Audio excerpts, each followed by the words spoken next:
Mostly food water borne infection भी इस मौसम में बढ़ते हैं।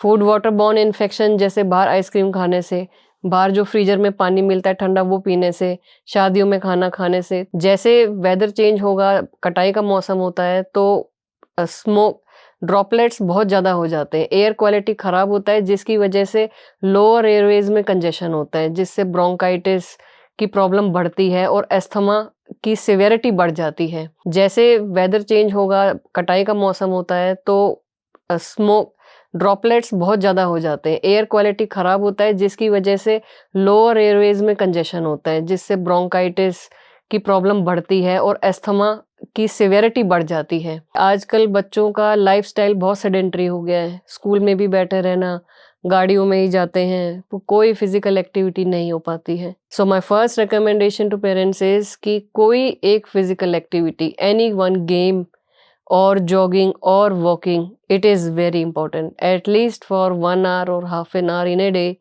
For all the age groups it is recommended. आजकल ये भी देखा जाता है छोटे बच्चों में गेहूं से एलर्जी हो जाती है, तो उसके क्या कारण होते हैं और क्या समाधान करना चाहिए उसको? कि बच्चे को ब्रेस्ट फीडिंग बहुत इंपॉर्टेंट है, ब्रेस्ट फीडिंग से ही इम्यूनिटी मिलती है।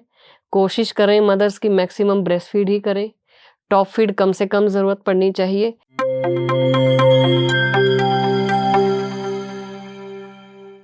नमस्कार, मैं हूं निशा और आप देख रहे हैं एनजीपी हरियाणा। आज हम सेहत को लेकर बात करेंगे डॉक्टर सुधा यादव के साथ। सबसे पहले तो मैम आपका स्वागत है। Thank you so much, thank you for inviting me. Doctor Sudha Yadav का अपना हॉस्पिटल है गढ़ी बोलनी रोड पर, प्राइम हॉस्पिटल, और ये बाल रोग विशेषज्ञ हैं। आज बच्चों की सेहत को लेकर हम इनसे बात करेंगे। तो मैम से जानते हैं कि मैम सबसे पहले तो अभी जो मौसम चल रहा है, जैसे कि सुबह और शाम में हम देखते हैं कि थोड़ा सा ठंडक रहती है और दिन के समय में थोड़ा सा गर्म मौसम रहता है, तो बच्चों की सेहत पे किस तरीके से ये मौसम असर डाल रहा है, किस तरीके से बच्चों में बीमारियां पनप रही हैं, तो क्या समाधान बताएंगे कि पेरेंट्स को क्या करना चाहिए बच्चे बीमारी से बचे रहें?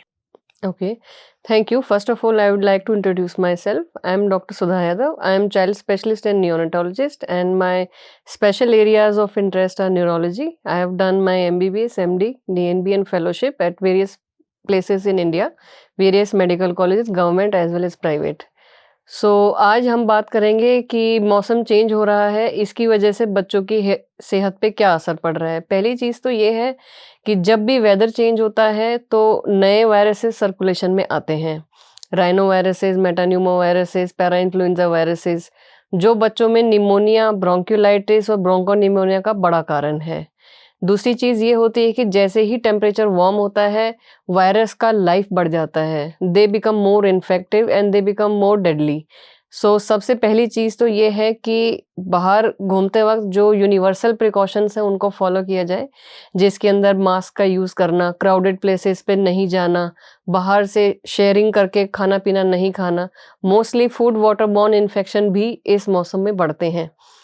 फूड वाटर बॉर्न इन्फेक्शन जैसे बाहर आइसक्रीम खाने से, बाहर जो फ्रीजर में पानी मिलता है ठंडा वो पीने से, शादियों में खाना खाने से, तो इन चीज़ों का, और hand hygiene for most important चीज़ यही है, जो कि अपना सैनिटेशन पे हमारे पीएम साहब का भी बहुत फोकस है कि हैंड हाइजीन को मेंटेन करना है। ओपन डिफिकेशन बंद हो गया है इंडिया में, इससे काफ़ी हाइजीन का स्टैंडर्ड ऊपर हुआ है इंडिया के अंदर, और वो चीज़ें प्रैक्टिसेस में, रूटीन में डेली होनी चाहिए। खाना खाने से पहले हाथ धोना, खाने के बाद हाथ धोना, किसी चीज़ को छूने से पहले बार बार हैंड वॉश करना, इन चीज़ों से इन्फेक्शंस प्रिवेंट करने में बहुत मदद मिलती है। और स्पेशली पेरेंट्स को ये चीज़ का ध्यान रखना चाहिए कि अगर फीवर, कफ, कोल्ड एक ड्यूरेशन से ज़्यादा चल रहा है तो स्पेशलिस्ट को दिखाएं और उनके सलाह के अनुसार काम करें। Over the counter medicines medical store से जाके ना लें, स्पेशलिस्ट से ज़रूर बात करें। हर बच्चे की प्रॉब्लम अलग हो सकती है और डायग्नोसिस अलग होता है, तो बेटर यही है कि स्पेशलिस्ट से बात करके उसके हिसाब से ट्रीटमेंट दिया जाए। अब मौसम से रिलेटेड आपने बताया कि किस तरीके से बच्चों के लिए, उसके स्वास्थ्य के लिए हमें बचाव करना चाहिए। अब हम आपसे ये जानना चाहेंगे, छोटे छोटे बच्चों में अब देखा जाता है कि अस्थमा की प्रॉब्लम हो जाती है, बच्चे बोलते हैं कि मम्मा सांस लेने में प्रॉब्लम हो रही है, तो उसके पीछे क्या कारण है, कि क्या करना चाहिए कि बच्चों को इस तरह की प्रॉब्लम से हम बचा सकें? देखिए, asthma is also a type of allergy, और जब वेदर चेंज होता है या जब कटाई का सीज़न होता है, तो एयर क्वालिटी हमारा काफ़ी ख़राब हो जाता है, which is the most important predisposing factor for all kind of allergies. माने कि जैसे वेदर चेंज होगा, कटाई का मौसम होता है, तो स्मोक ड्रॉपलेट्स बहुत ज़्यादा हो जाते हैं, एयर क्वालिटी ख़राब होता है, जिसकी वजह से लोअर एयरवेज़ में कंजेशन होता है, जिससे ब्रोंकाइटिस की प्रॉब्लम बढ़ती है और एस्थमा की सिवियरिटी बढ़ जाती है। तो सबसे इम्पोर्टेंट तो ये है कि हर बच्चे का प्रीडिस्पोजिंग फैक्टर या एग्ज़ैजरेटिंग फैक्टर जो एस्थमा को बढ़ाता है, वो अलग हो सकता है। पेरेंट्स उन चीज़ों को आइडेंटिफ़ाई कर सकते हैं कि बाहर खेलने से ज़्यादा बढ़ता है, डस्ट से ज़्यादा बढ़ता है, या कोई स्पेसिफ़िक फूड प्रोडक्ट से बढ़ता है। तो वो आइडेंटिफ़ाई करके उस चीज़ को अवॉइड करना होगा, ताकि बीमारी बहुत ज़्यादा सीवियर ना हो और हॉस्पिटलाइज़ेशन की ज़रूरत ना पड़े। मेंटेनेंस थेरेपी जैसे भी डॉक्टर रिकमेंड करे, उस हिसाब से फॉलो करें। Asthma is a very treatable condition, it is a preventable condition, but provided timely उसका फॉलो-अप रहे और जो भी उसको बढ़ाने वाले फैक्टर्स हैं, उनके ऊपर ध्यान दिया जाए और उनको अवॉइड किया जाए। अगर किसी बच्चे को ये प्रॉब्लम हो चुकी है और फिर उसको किस तरीके से प्रिकॉशन देना चाहिए कि वो जल्दी से उसको रिकवर कर पाए?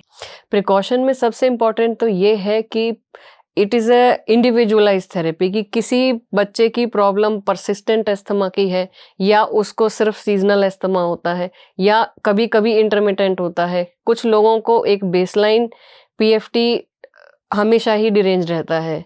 तो बेसिकली सबसे पहले तो हमें उनका बेसलाइन पैरामीटर देखना पड़ेगा कि बेसलाइन नॉर्मल रहता है, जी साल में 4 बार ही होता है, या जब वेदर चेंज होता है उस टाइम पे होता है, या हमेशा थोड़ा बहुत रहता है।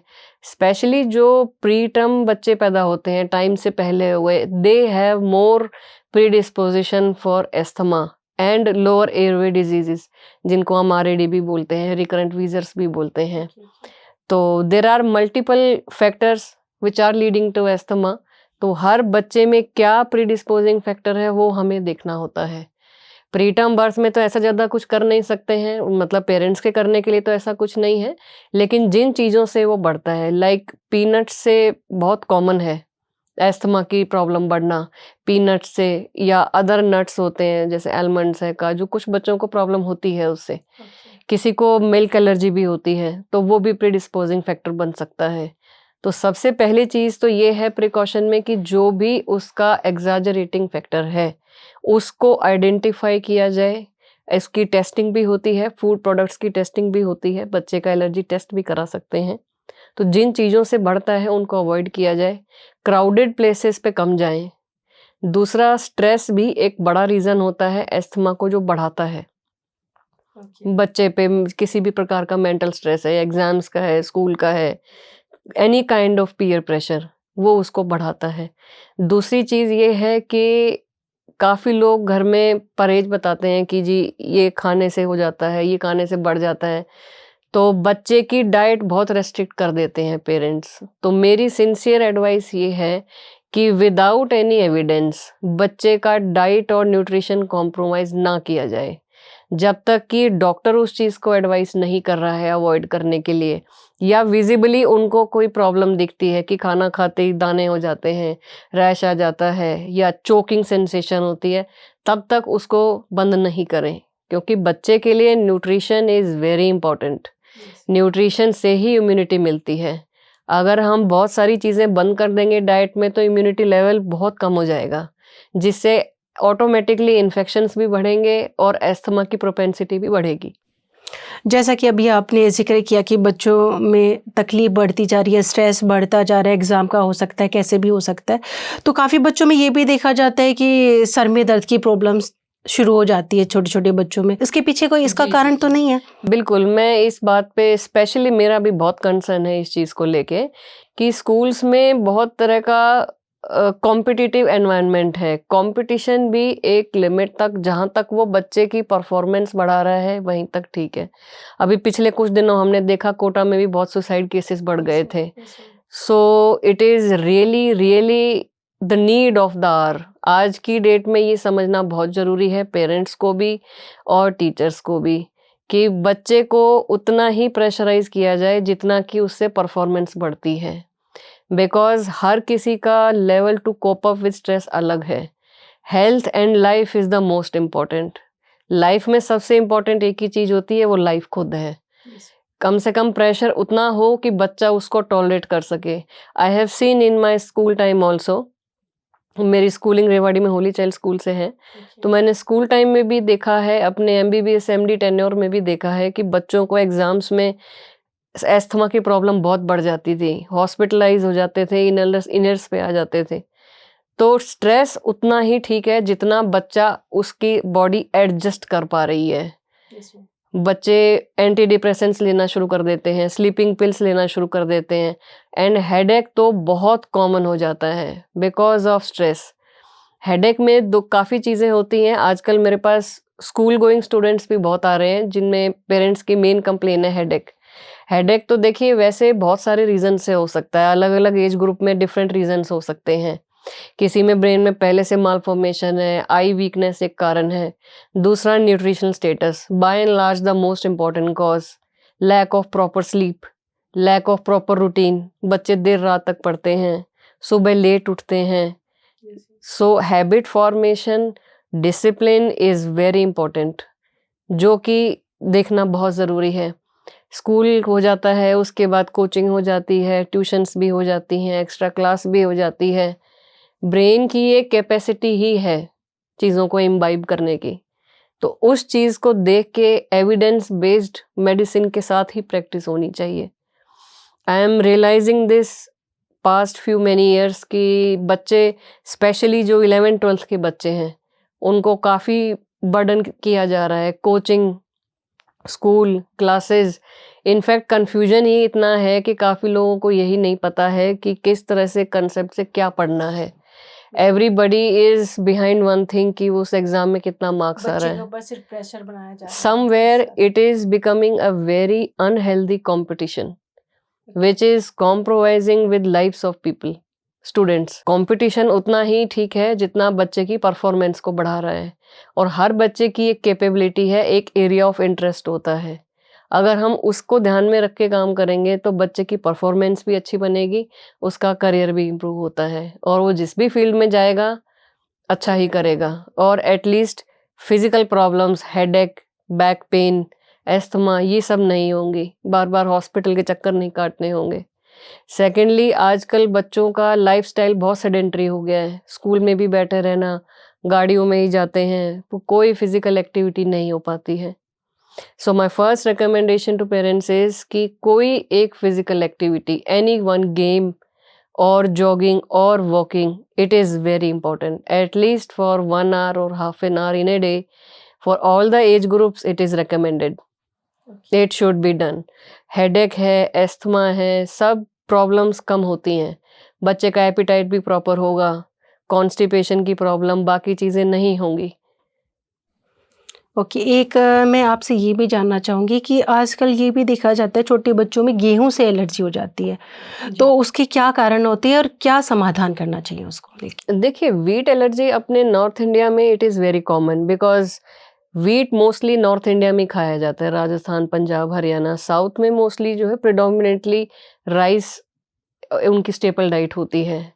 तो yes, wheat allergy is common in that sense कि it is diagnosed more frequently nowadays. Probably होती पहले भी होगी लेकिन पहले इतना डायग्नोस्टिक टूल नहीं था.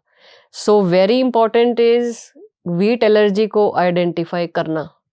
अगर बच्चे की टाइम के हिसाब से ग्रोथ प्रॉपर नहीं हो रही है, वेट गेन नहीं कर रहा है, हाइट गेन नहीं कर रहा है, बच्चे का HB नहीं बढ़ रहा है, तो it is a high time he should see A pediatrician and they should go for testing for wheat allergy, which includes TTG levels and endoscopy and many other tests. It has to be a very individualized therapy according to the need and as per the advice of the consultant only. इसमें we cannot say कि हमें कोई routine screening करनी चाहिए. जैसे thyroid का screening ठीक है आप कर सकते हैं, बट वीट एलर्जी का स्क्रीनिंग करने की ज़रूरत नहीं होती है. जिसमें रिक्वायरमेंट है, जिसको प्रॉब्लम है, ओनली दे शुड अंडरगो. और वीट एलर्जी होने की वजह से क्या होता है कि वीट एब्जॉर्ब नहीं होता है, तो न्यूट्रिशन नहीं मिलता बॉडी को.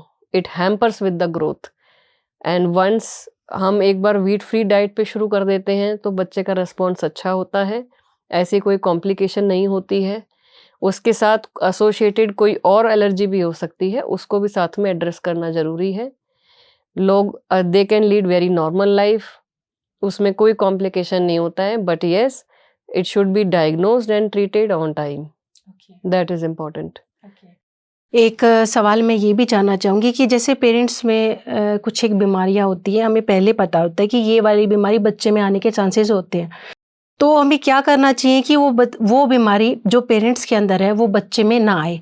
देखिए, there are many genetic conditions which are inherited from parents, yes it is true, but some are treatable, some are not treatable. देखिए, कहने का मतलब ये है कि आनुवंशिक बीमारियां होती हैं जो पेरेंट्स से बच्चे में आ सकती हैं।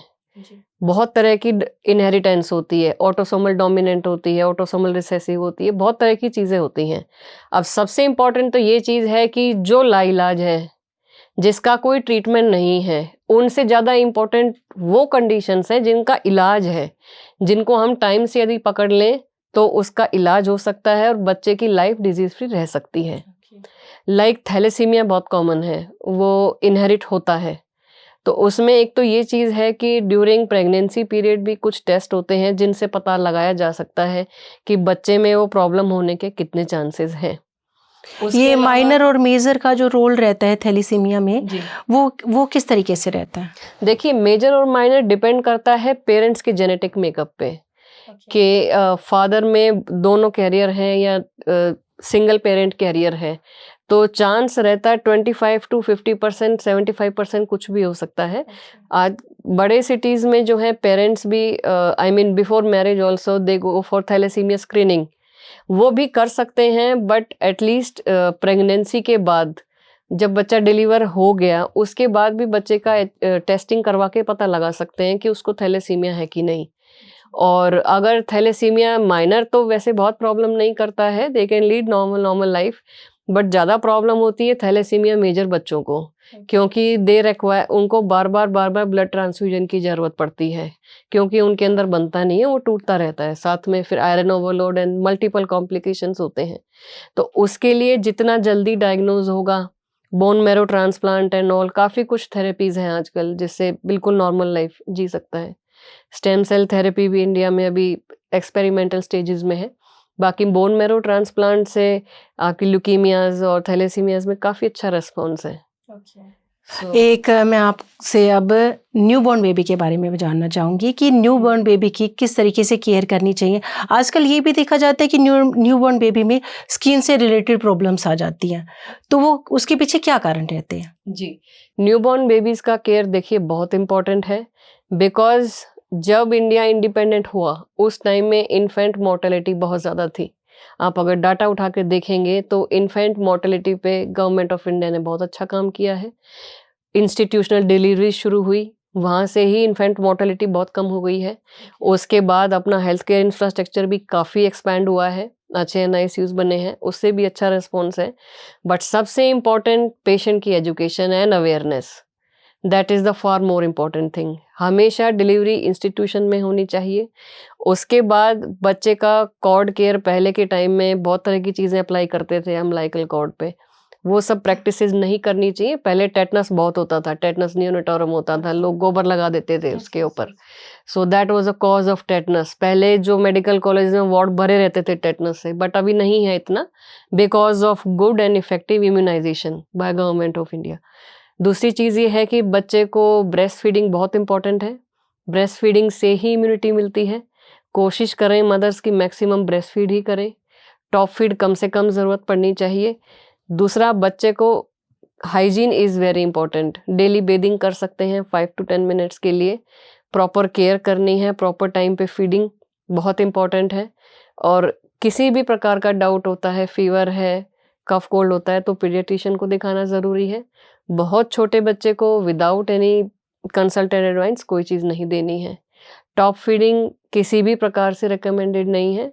दूसरी आपने बात पूछी एलर्जी की छोटे बच्चों में, तो मैं बताना चाहूँगी उसका बड़ा कारण क्या है कि आप कोई फैंसी प्रोडक्ट्स यूज़ ना करें, डायपर्स का यूज़ मिनिमल रखें, गर्मियों में डायपर्स की कोई ज़रूरत नहीं होती है। बच्चा अगर बड़ा है 3-4 साल का है तो उसको टॉयलेट ट्रेन करें, आराम से करें। और दूसरा, जो फैंसी ऑयल्स आते हैं उनकी ज़रूरत नहीं होती है। Plain coconut oil is very good for baby. उसमें कोई पंजेंट स्मेल नहीं होती है। It is non irritant and it is very good for skin of the baby. Specialised condition में किसी बच्चे को डर्मेटाइटिस या कोई प्रॉब्लम होती है तो वो एज पर रिक्वायरमेंट ट्रीट हो सकता है। But good and healthy practices are use very hypoallergenic soap. बहुत ही कम माइल्ड किस्म के जो सोप होते हैं उनका इस्तेमाल किया जाए। वंस इन अ वाइल, 2 दिन में एक बार भी ठीक है। और कोकोनट ऑयल की मालिश ही रिकमेंडेड है। और जो बहुत तरह के प्रोडक्ट्स आते हैं, लोशंस, उनकी बहुत ज़रूरत नहीं रहती है। और जिन बच्चों को ऑलरेडी स्किन की प्रॉब्लम हो चुकी है तो जी। उन बच्चों के लिए किस तरह के प्रोडक्ट का यूज़ करना चाहिए? हाँ जी, मैं बताना चाहूँगी, एलर्जी के बच्चों में कुछ बच्चों में या फैमिलीज़ में एलर्जी की प्रॉब्लम ज़्यादा होती है, उनके लिए तो ये बिकम अ बिग प्रॉब्लम। तो सबसे पहले मेरी एडवाइस है कि बच्चे को सिंपल बनियान का, कॉटन का कपड़ा पहनाएँ। कोई भी जैसे कपड़ा है जिसके अंदर एयर ठीक से पास नहीं हो पाती है, सिल्क के कपड़े हैं, फैंसी क्लॉथ से इनको अवॉइड करें। प्रॉपर फुल स्लीव्स के कपड़े पहनाए जाएँ और बिल्कुल पतले बनियान के कपड़े। उसके ऊपर से कोई चीज़ डाल सकते हैं लेकिन फैंसी क्लॉथ्स का यूज़ कम करें। और जो डिओड्रेंट्स हैं या और लोशंस हैं जिनमें स्मेल होती है, उनका यूज़ कम से कम। नॉन स्मेल किसी प्रकार का फ्रेग्रेंस की ज़रूरत नहीं है। Simple non irritant coconut oil use करना चाहिए, वो बहुत ज़रूरी है। और टाइम टू टाइम अगर फिर भी बच्चे को प्रॉब्लम होती है तो उसको कंसल्टेंट को दिखाया जाए। दे विल एडवाइस, और उनकी जैसे भी मेंटेनेंस थेरेपी होती है वो उस पे रख सकते हैं बच्चे को। बट एसओएस ऐसा नहीं है कि सरसों का तेल या जो भी कोई एडवाइस करे उसको यूज़ किया जाए, उससे प्रॉब्लम बढ़ सकती है। It should be under supervision of a consultant. एक मैं सवाल ये भी जानना चाहूँगी आपसे कि एज ग्रुप के अकॉर्डिंग बच्चों को क्या डाइट देनी चाहिए जिससे बच्चे हेल्दी रह पाएँ? देखिए, डाइट डिपेंड करता है, डिफरेंट एज ग्रुप्स में बहुत वेरी करता है। Like up to 6 months exclusive breast feeding अच्छा है, ठीक रहता है। उसके बाद कॉम्प्लीमेंट्री फीडिंग का कॉन्सेप्ट आता है 6 टू 12 मंथ्स ऑफ एज में। गवर्नमेंट ऑफ इंडिया का एक बहुत ही अच्छा इनिशिएटिव है IYCF काउंसलिंग, जिसको बोलते हैं infant young child feeding counselling. Government hospitals में स्पेशली उसके लिए पर्सनल भी अपॉइंट किए जाते हैं जो इस बारे में बताते हैं। कम से कम कितने टाइम तक ब्रेस्ट फीड करवानी कि चाहिए? 6 महीने तक एक्सक्लूसिव ब्रेस्ट फीडिंग ठीक है। उसके बाद बच्चे को ब्रेस्ट फीडिंग से पूरा कैलोरी प्रोटीन नहीं मिलता है। बच्चों में iron deficiency anaemia 6 months to 3 years of age group में मोस्ट कॉमन न्यूट्रिशनल है। उसका बड़ा कारण ये है कि मदर सिर्फ ब्रेस्ट फीड ही करवाती रहती हैं, उससे बच्चे को कैलोरी प्रोटीन पूरा नहीं होता। IYCF काउंसलिंग का कंसेप्ट भी यही है कि बच्चे को सप्लीमेंट्री फूड 6 महीने के बाद देना है। केला दे सकते हैं आप, सूजी खीर दे सकते हैं, सेरेलैक दे सकते हैं, घर बना के भी दे सकते हैं सेरेलैक को। उससे बच्चे का न्यूट्रिशनल लेवल अप होता है। सबसे इम्पोर्टेंट यही है कि सिर्फ और सिर्फ प्रेडोमिनेंट मिल्क डाइट पे बच्चे को नहीं रखा जाए।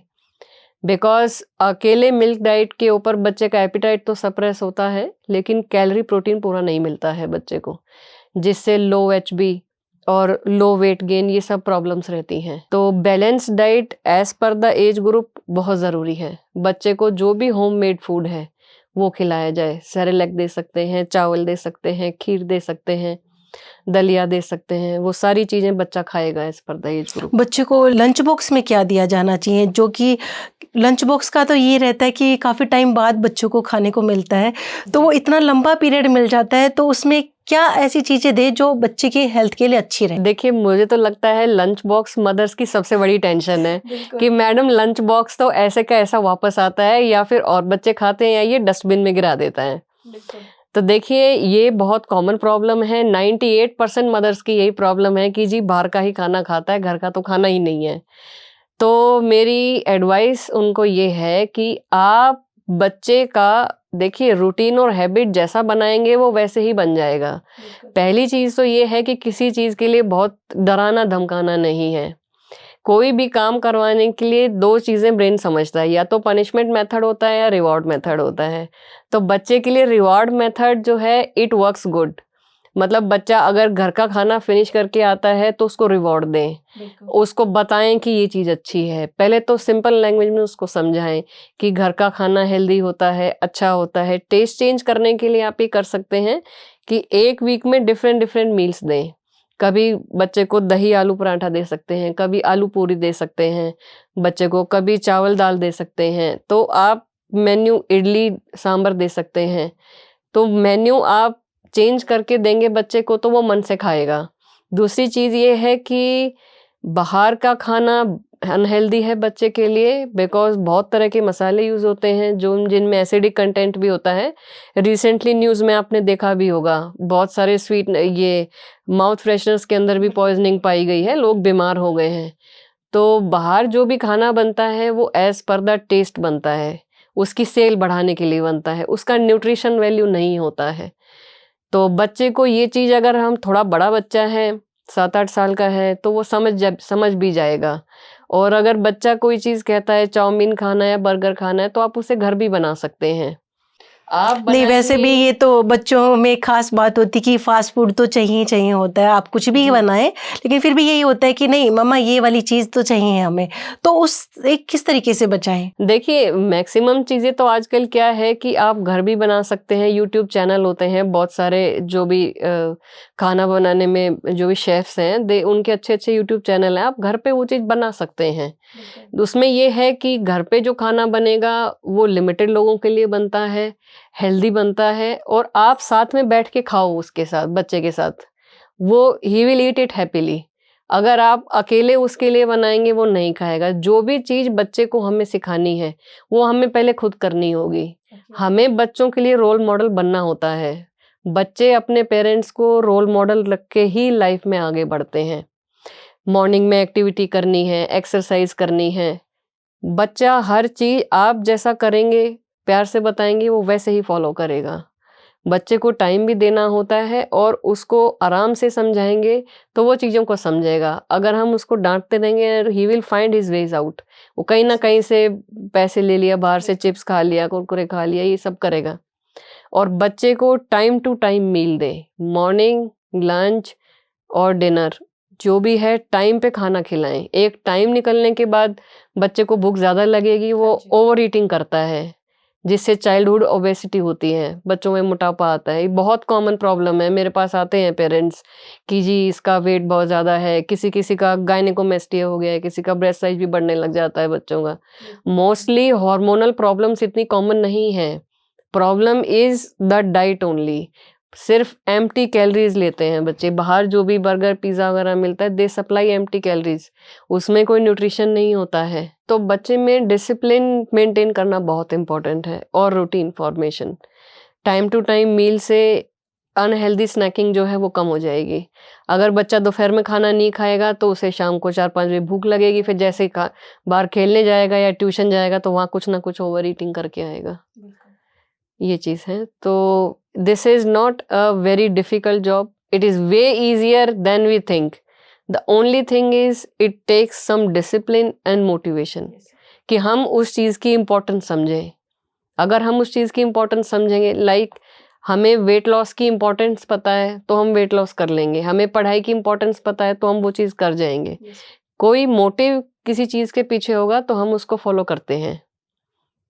सो it is way easier than we think. बच्चे का लंच बॉक्स वापस नहीं आएगा।